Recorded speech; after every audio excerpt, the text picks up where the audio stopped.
All right, so let's get started. My name is Raminta Moore. I'm the Arts and Culture Librarian from Portland Public Library. Normally, I'm not in the room. I think I've sat in with Monica Wood the last time. So I'm excited for this too. If you don't know him, this is Todd Backus, our Portland Stage literary manager, and I will let him take it from here. Hi, everybody. We wanted to start with a quick land acknowledgement. So we're gathered on the unceded land of the Ocasisco and Abenaki peoples of the Wabanaki Federation. I ask that you join us in acknowledging the Wabanaki community, their elders, both past and present, as well as future generations. Portland Stage and the Portland Public Library also acknowledge that we were founded on exclusionary erasures of many Indigenous peoples, including those on whose land this institution is located. And this acknowledgement demonstrates a commitment to starting the process of working on to dismantle the ongoing legacies of settler colonialism. So this isn't an ends, but this is like a consciousness raising sort of thing, and also a commitment that we are looking forward to working with the Wabanaki Federation in the future. So hi, everyone. For those of you who don't know, this is normally a book club style sort of thing. And since there's only 7 people here, I think, Raminta, if you're cool with promoting people to panelists, excellent, excellent. So folks, if you want to turn on your cameras, you can. If you don't want to, if you just want to listen, that's totally okay too, no worries there. And this is our first foray into doing this particular discussion this way. So I hope you'll bear with us during this process. I'm joined today by Macy Downs, who's the Assistant Director and Dramaturg of Callie Kimball's Perseverance, which is the play that we're here to talk about. And yeah, before we get going, can I get a show of hands? Either you can do this on camera or you can use the raised, how can you turn on video? Ooh, that's a good question. Usually it should just be in your bottom left corner. There should be a button that you can toggle, but Raminta, I have my mic, but I don't have a picture. You don't have a picture. Raminta, would you mind popping your camera on for a second?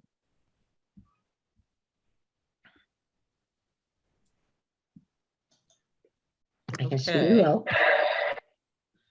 well. So it's possible that there's a setting. Again, sorry, bear with us. It's possible there's a setting, Raminta, that's like allow panelists to turn on video. Oh, all right. Give me a second. And I'm here too, and I took away the mute, so I could talk, but I don't have a place to have the video on. To turn the video on. Okay. Yep. We're gonna try to solve that problem. I have the choice to join as a panelist. Do it. And then I say yes. Yes. Oh, yes. If it says you can join as a panelist, do that. I thought I did it, but it didn't. It went away. Yeah. So click on that, and then you should be able to there it turn is. on your camera as well. And it'll kind of I'm going to shift you. stay hidden, but I'm staying with you. That's okay. Yeah, that's totally fine. If you don't want to turn on your camera, that's totally okay.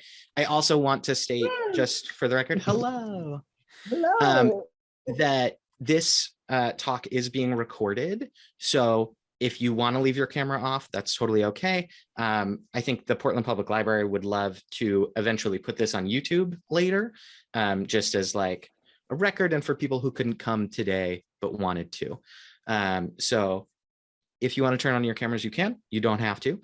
But to get us started, if you can use the raise hand feature, or just raise your hand if you're on screen, like Raminta is doing now, if you have read the play. I know it was kind of short notice. It was only at the library for a little bit, so it's okay if people haven't. This is just to get a gauge for like where we're at for starting the conversation. So cool, cool, cool. Lynn has, excellent. Anybody else? No is okay. Awesome. So today we're going to talk about this play that Callie Kimball wrote. And I want to give a little background on kind of the origins of the play. And then I'm going to toss it over to Macy to talk about some of the basics of the setup of the play and what you'll be getting into as you're watching it, or if you choose to read the rest of it later. So this play was commissioned by the Women's Suffrage Centennial Collaboration, I believe is the proper title of all of that. Basically in 2018, thank you, Raminta. In 2018, Anita Stewart was approached by the Women's Suffrage Centennial Collaborative to ask Portland Stage to put on a play about women's suffrage for both the bicentennial of Maine and the centennial of women's suffrage. And Anita was like, there really aren't that many plays about it, and very few of them are good. So they put their heads together and decided they were going to commission Callie Kimball, who's a lovely writer who at that point had recently won the Clowder competition that we adjudicate, the gold prize for her play Sabina. And she writes a lot of plays about women in certain historical moments that have themes that like resonate with today. That's kind of a thing that she really does. Sorry, I said Sabina, and that's wrong. She had just written, Sophonisba. There we go. Which you might have heard was just up at, now their name's out of my head too. Monmouth, Theater at Monmouth. They just did a production of it up there. It was very lovely. I got to see the closing night performance, and it's a really moving piece that's historical, lyrical, really great. And so Callie felt like a really natural fit for us to approach about this play. And she was really interested in telling a story about an African-American suffragist, because she felt that there's a lot of tension there, and there's a lot of Black women who have been left out of the story of suffrage. Often we think of Susan B. Anthony, but rarely are we thinking of, Sojourner Truth or Ida Wells, or even less famous suffragists of the day. And so she wanted to meet with a bunch of historians to talk about, like, are there any models that she could pull from of like Black suffragists here in Maine, and what would their lives have been like? And that's kind of the basis for the inspiration for Perseverance. I want to kick it over to Macy. Can you talk a little bit about what's happening at the start of the play? I know it starts in 2 timelines. And so we have 1920 in the summer and then 2020. And can you give us like a rundown of who the characters are and like what's going on? Yeah, so we have 1920 and 2020, and in each of these timelines that are happening, so you'll often see the same day happen in each of those timelines. So for example, the play starts out on August 20th in both 1920 and 2020. So time is kind of moving at the same rate between these 2 timelines, and each has 3 characters. In 1920, we have Perseverance Turner, called Percy, usually in the play, who the play is named after. She is a Black school teacher living in the cellar of an old Grange Hall in the made-up town of Hillcroft, Maine. And she is working on speeches for the Women's Christian Temperance Union over the course of the play. She's just moved to town within the past 2 years, and she's technically hired and paid by Judge Elmer, who's the mayor of this town. He's a white man whose family has been in politics for many, many, many generations in this town, and is running a bootlegging business that he hides behind this old Grange Hall where Percy is teaching her students and living in the cellar. And he's just hired a man named Moss, who is a Black man who served in the war, who just moved into town, and is hired to help Judge Elmer with his bootlegging business and help him with odd tasks around the Grange Hall. And him and Percy sort of form a tentative connection on her end at the beginning of the play that grows throughout it. In 2020, we have Dawn Davis, I think is her last name, who is also a school teacher. in the same town. She and her husband, Coop, just moved there from Portland at the start of the pandemic. So the pandemic is also happening in the 2020 timeline. And she is running for public office during the course of the play, and is also working on speeches herself that she's going to be giving for people to convince people to vote for her in the November election. And she's just hired a campaign manager named Dilly, whose family has also been in politics in Maine for generations, and who is really for supporting women who are running, especially women who are lesser known running, and is very like boisterous and abrasive, very funny. And all of these characters who are in 2020 are all white. And yeah, and they follow a lot of, the two timelines follow a lot of similar themes of like learning to use your voice, learning navigating with people in your life not taking you seriously as a woman who is trying to like position yourself in a leadership role in your society, but also highlights a lot of the differences between Percy's role as a Black woman trying to ask for these things and Dawn's role as a white woman, and without getting too spoilery, the ways in which white women, both in 1920 and still today in 2020, will use Black women's voices to further their own power and their own careers without necessarily giving weight to those sources and giving the same privileges to those people. Yeah, some of the themes that come up in the play, Macy has mentioned, and the play feels very timely in a lot of different ways. And a lot of the things that feel timely about it were written into it in the draft that Callie handed in 2019, before we knew that there was going to be a pandemic.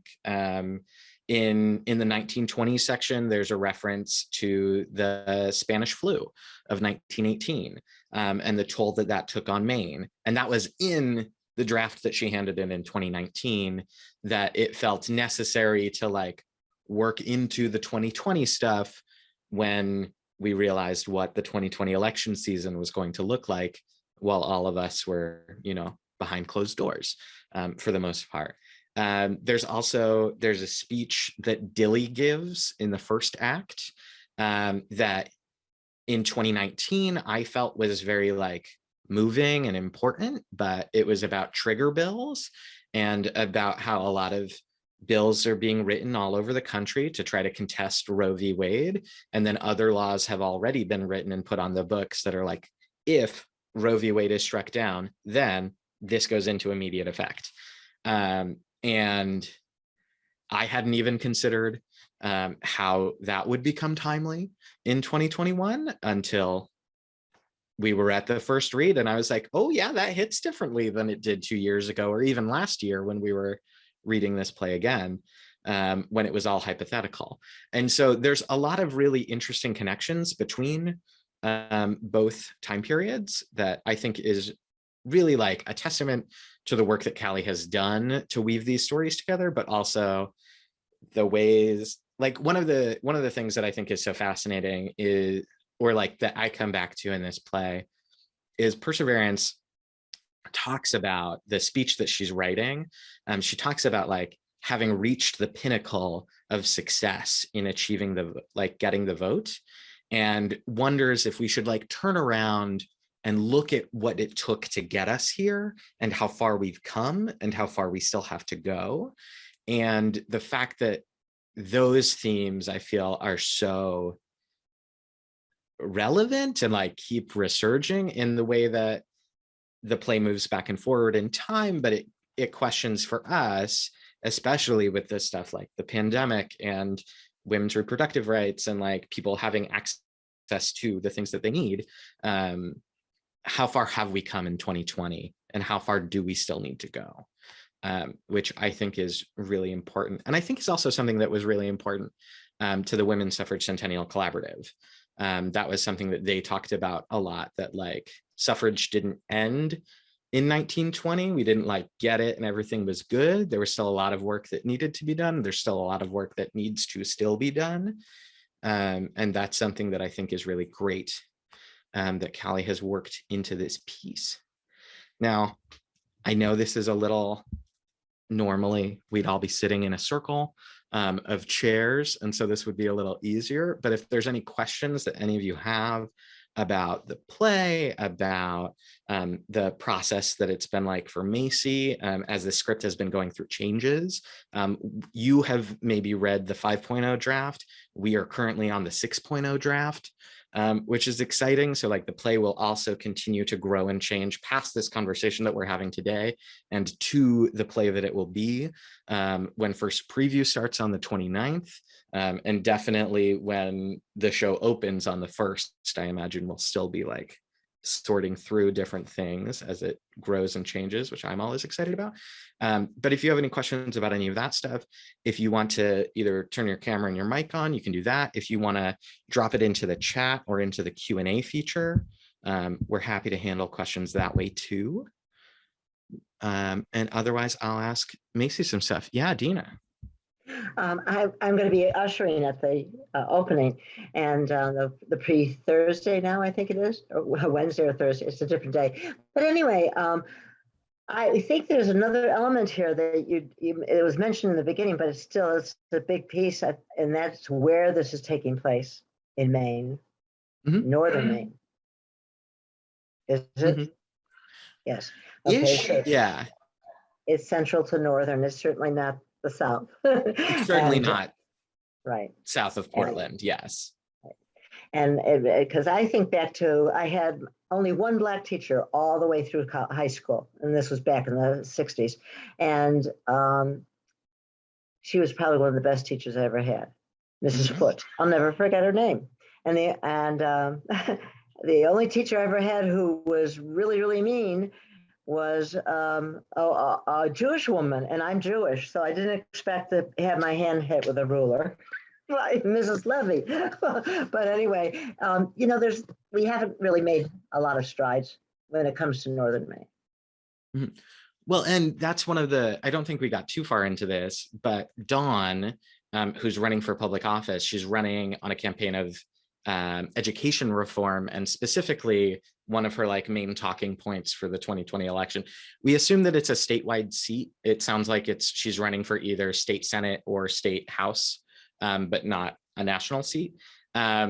She's calling for reallocating the property tax money towards schools from all over the state, and not just in like Cumberland County or York County, and hoarding those resources there.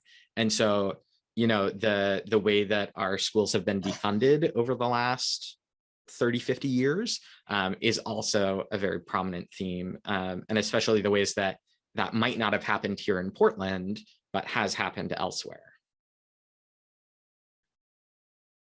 Yeah, other stuff. Barbara, did you have a question? No, that's okay. That's okay.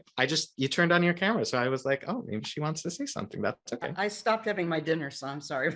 Oh, no, that's fine. But I will say I'm very interested. I didn't have a chance to read the play, but I did a lot of work with the collaborative. In fact, did a film on the suffrage movement, and the same thing happened, that I had to add a lot about the Black contributions to the suffrage movement, because it had been too white initially, and then we had the reckoning with George Floyd and everything else. And then I did add a section about the Spanish flu and how that impacted suffrage. And so it's the same story. And the women's movement just continues to be understood so much better. And that, of course, leads to what's going on now. It's like, it's a never ending issue, women's voting rights. So I'll be excited to see this play. I heard a lot about it from Ellen, so. Oh yeah, I'm glad. I thought it was timely that we now, first time ever, have a Black woman heading Emily's List. I don't know, I assume all of you know what Emily's List is. It's a group spearheading women in office. But 21st century, and we're, just now. Totally not surprised, unfortunately. It seems like, it's always 2 steps forward, 5 or 6 steps back. Well, and like theater, which we often think is very progressive, still seeing a lot of firsts, particularly around like Broadway stuff. But like, I think Waitress was the first all-female like creative team on a Broadway show, and that was in 2015, 2016, which is just like, that's great. Like, we should have done that already. What do you mean? I remember when Deaf West did their Spring Awakening in the 2 years that I was in New York. It was the first time that a woman who needed a wheelchair was on stage playing a person in a wheelchair ever. And like, that was just wild to me that we had never cast an actress with different mobility needs, or an actor. She's the first ever. And while we think of theater as this very, very progressive place where we can bat around ideas, I think it's also worth considering how the structures of producing theater have forced us to be less progressive than we might like to be. But yeah, other questions about the play, about the process? Hi, this is Pam. Hi, Pam. And I was just struck while I was reading the play today about how the timeliness and how Portland Stage could never have known how timely this was with the vote in Texas around abortions, and Texas again, and other southern states around exclusionary voting. And I'm amazed at this playwright's ability to just sort of foresee and focus on what we, and at one point in the play, Cooper says, this could never happen with the abortion vote. And I mean, I was just so struck by, I don't know, once again, the timeliness of Portland Stage's choosing of scripts. Yeah. Not a question, but just a comment. Yeah. I mean, originally it was our plan to produce this last fall during election season, which I think also would have hit us in a different way if we were able to gather safely in that way. And I think that would have been fascinating. I also think back to, did any of you see Sotto Voce when we did it at Portland Stage? It was a Nilo Cruz play, really beautiful. It was, I didn't program it, but it was my first season here. It was our second show of the season, and it was about the St. Louis, which was a refugee ship from Germany that went to Cuba and tried to get into Cuba and was pushed away from Cuba, and then tried to get into America and was sent back from America, of these Jewish refugees who were trying to escape World War II. And we started doing that production in November of 2016, and the election happened, and like suddenly all of the conversations in the play that were like, this could never happen again, felt very different.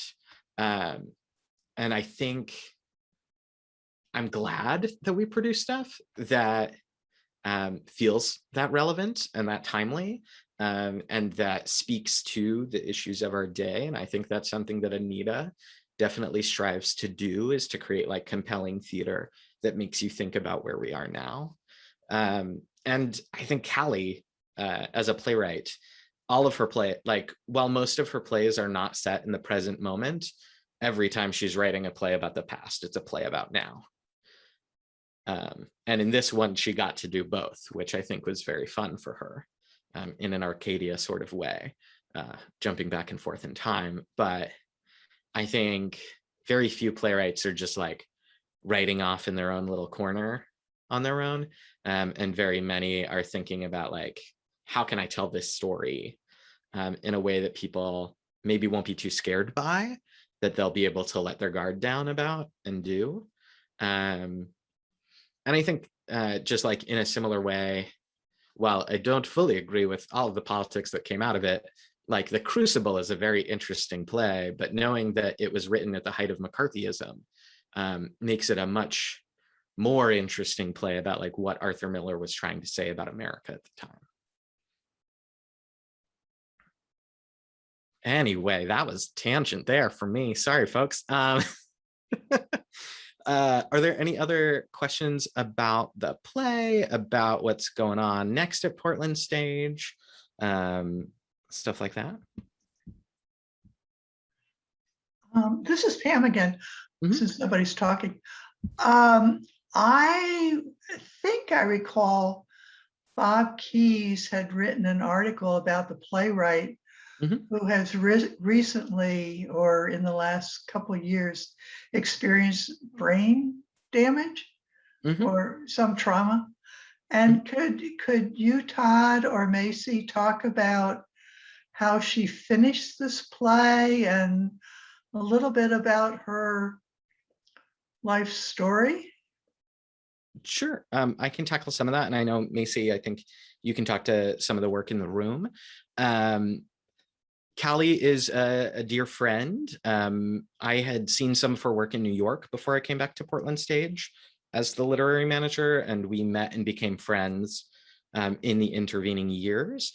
And she actually got this commission like right after she had a traumatic brain injury, which she discussed at length in the Portland Press Herald a couple of weeks back in an article with Bob Keyes, which I think if you'd like to read it, you certainly should. I think Bob Keyes handles the subject very well, and I think Callie is very excited about like being visible about having a traumatic brain injury, and has like shifted her career a little away from writing plays forever and a little closer towards like helping people with traumatic brain injuries deal with that and like figure out how to best use the facilities that they have.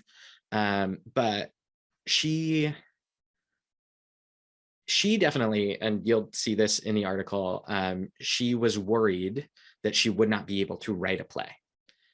She was very anxious that she would not be able to complete this commission, having just written a play for a commission before the injury and trying to like finish it during the injury, after the injury.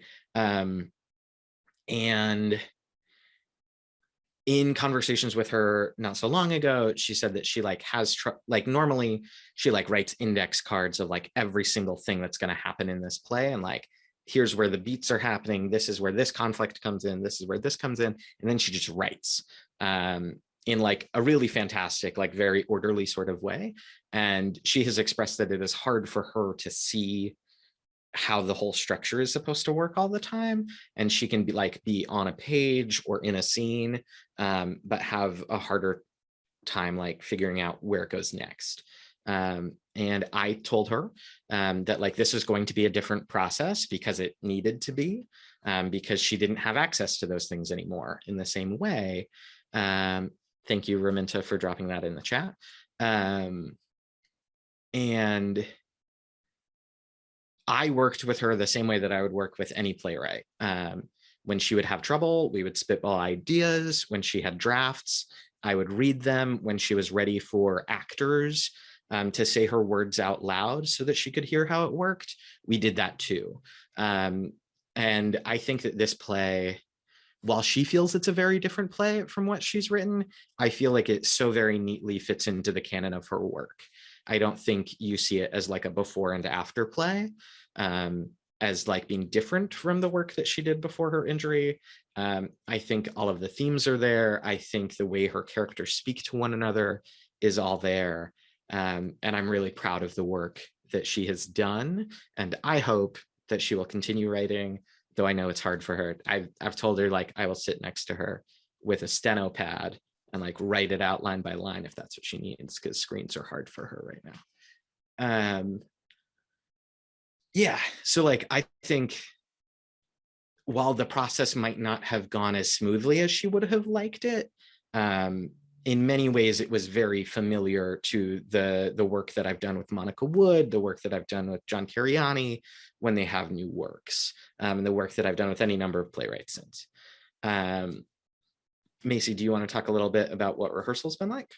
Yeah, so because screens are hard for Callie, a lot of the rewrite process in rehearsal has been we kind of as a group, like the Jade, the director, and the actors will name like rewrites that we see in the script. So like things that we're like, oh, this looks like it's a little repetitive. Like, I wonder if there could be a cut here, or this is unclear. Like, I wonder if it could be made clearer. And Callie has been amazingly generous and receptive to those thoughts from us and has been like, oh yes, this is like, in re-looking at it, like I think the same thing, and has also come up with things herself that she will then handwrite in a copy of the script and like cross out things or like add new lines in a paper copy and then hand it off to me, and I will go onto a playwriting program on the computers at Portland Stage and actually input those changes into a online copy of the script to then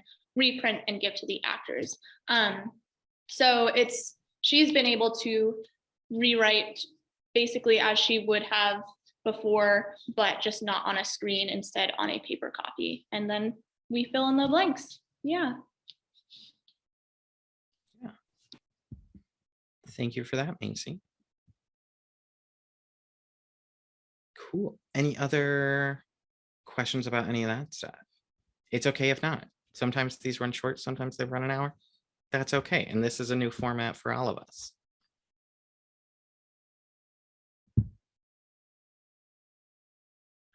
Cool. I will say there's a couple things going on. So I'm not sure if everyone knows what's going on with our performances in person, but we are currently requiring proof of vaccination or a negative test within 72 hours of you seeing the show, and requiring people to be masked if they're going to be in the theater, just as an extra precaution. I know case numbers are rising in the state, and we're a little anxious about that too. So we're trying to make sure that everyone's super safe when they're in our space. We will, like we did last year, we will still be recording all of our shows, and they will be streaming for a limited window surrounding the run of the show. So the first preview for Perseverance will be Wednesday, September 29th. And then we'll go through Sunday, October 17th for our in-person run. And we typically run Wednesday, Thursday, Friday, Saturday, Sunday. We're losing one of our Tuesday previews so that we can make tech not as time intensive over 2 days, and we're spreading it out over a couple more so that our artists have like time and space to work and process more, which we think is a good thing. And then the show will be streaming October 13th through 31st. So if you don't feel comfortable seeing it in person, I totally understand that.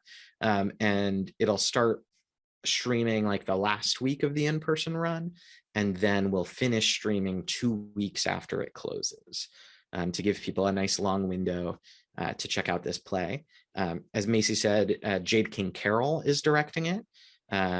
She last directed, The Shoe Show. Bad dates. So that was last season. And then before the pandemic, she directed Native Gardens. Before that, you might have seen her Skeleton Crew or her Ma Rainey's Black Bottom, or a number of other shows that she's directed on our main stage. Sally Wood is going to be performing in the show, which she hasn't done on our stage in a while. So we're really excited about that. Catherine Buxton, who is a local Portland Charter Council member, the Portland City Charter. She's like one of the people helping rewrite that. She's playing Dawn Davis, so she has experience running for office in 2020, which is exciting. And a lot of lovely actors otherwise for you to see. Anita's designing the set. Brian Wynn is doing lights. Kathleen Peyton Brown, who does a lot of our shows, is doing costumes. So there's a lovely team designing the show for you to come check out.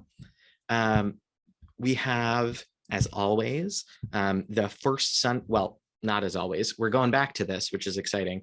The first Sunday after opening, we will have the artistic perspective discussion on October 3rd. That'll be in the theater following the show. So Anita Stewart and Callie Kimball will be on stage discussing the play. You don't have to have come to the play that day to come to that discussion if you want.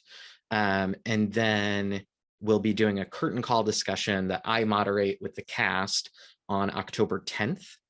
And then the following weekend, the weekend of close, on October 16th, we have an exciting other commission that we'll be working on, a new play by Richard Blanco that Portland Stage has had in the works for a while, but we finally have a script for. It's called Sweet Goats and Blueberry Senoritas. And it was written by Richard Blanco, who was Obama's second inauguration poet and lives up here in Maine. So we'll be doing that by him and Vanessa Garcia, his co-writer, and Sally Wood will be directing that, which I'm really excited for. So I hope you'll join us for some of that if you feel comfortable. That one will be on Zoom. Sweet Goats and Blueberry Senoritas, you'll be able to see that on Zoom from the comfort of your home. The other things will be happening in the theater, except when Perseverance is streaming. But yeah, I hope you'll join us for some of that at the theater, and I hope y'all have a wonderful night. Bye, y'all. Thank you. This was very, very interesting. I mean, I'm looking forward to it more than before, and just knowing the background and also about the playwright and what this has meant to her. So thank you very much. And I hope to see you at the theater. Absolutely. Thanks for stopping by. Thank you. Thank you. Bye, everyone. Bye-bye. Bye.